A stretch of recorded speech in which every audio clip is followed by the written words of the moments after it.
So one of the first things that I usually get asked is, how do I zoom, how do I rotate, and all that stuff. And for that, you just need some fingers. You only need 2 of them, okay? And so to zoom out, you pinch together, and to zoom in, you pull apart. Then to rotate, you just put the 2 fingers down, and you twist and turn. Now, if you're one of my kiddos that actually doesn't like that whole rotate option, you are just going to click on the wrench tool up in the corner. You are going to go to Preferences, Gesture Controls, down to General if it doesn't start you there, and you're just going to make sure that Rotate with Pinch Zoom is turned off. So now I can still zoom, I just can't rotate. However, if you like that, make sure that you have it turned on by doing the same thing.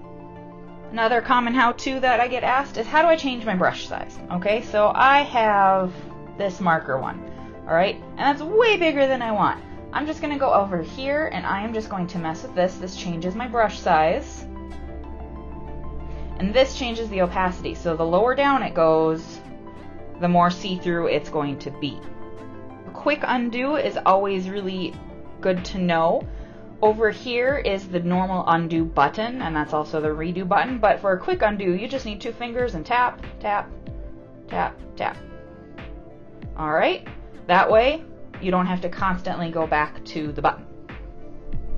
Another thing that I often get asked is, how do I make a perfectly straight line? How do I make a perfectly circular circle? That kind of stuff. And so for that, you are actually going to need both hands, okay? So, well, not for the line part. For the line, you would just draw your line and then hold your stylus, and it's going to adjust it for you, and then you can move it around if you want. That also works with your curved lines. However, just know it's going to adjust to what it thinks you want, so it might not be exactly what you want.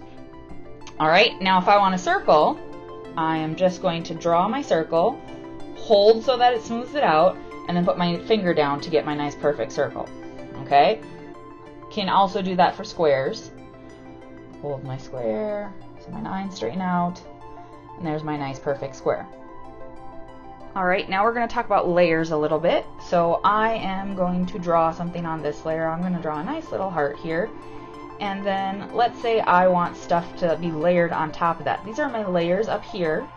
And to add a layer, obviously you just click the little plus sign, and so that one's going to be right on top of it like that. I can move it below it if I want. I can clear the layer if I want. I can also delete the layer. So to delete the layer, you pull this over. This is where you lock it, so if I don't want to mess with the layer, maybe it's like my background or something, I can lock it, I can duplicate the layer, but I can also delete the layer. Something else I often get asked about with layers is, how do I mess with the opacity of my layer? So you're just going to click on your layers options again, and you see where that little N is? You're going to click on it. Now, if you mess with like what kind of blend mode it has, that N is going to change to something else. So let's say I'm going to have it be linear burn. You can see it changes it to a LB. But to mess with the opacity, you just click right here, and that's where you can make it either more see-through or less see-through. Alright, so I'm drawing my smiley face here, and I want to give him a nice bow tie. Okay? But I don't want to sit here and like fill all that stuff in. He's saying hi, how's it going? Alright, other arm to it. So I want to fill it in, and I want to give him a blue bow tie, but I don't want to sit there and have to color the whole thing in. If I have completed my lines, I can grab this and drag and drop it right on in there. And let's say now, I've clicked onto all these other colors. I don't know how to get that blue again, even though it's right there in my history. I can click on this little box right here, and this is my eyedropper, and I can pick that color that way. So let's say you've been working on this picture for days now, and you really want this one yellow that you have that's way back in the picture. You just click that, and you are good to go. Another common question that I get is, how do I select I want to just move one part of it. I don't want to have to redraw it and move just one part. And so what you can do is up here on this little button right here, you click that. I have freehand selected, but you can select just multiple ones. You've also got a bunch of other options here, but I'm just going to show you how to select this. Let's say I want to move this eye, and then I click my arrow, and I can move just that eye around. So maybe I want them farther apart, maybe I want this eye bigger, smaller, what have you, rotate it. That is how you just select one small part of your picture.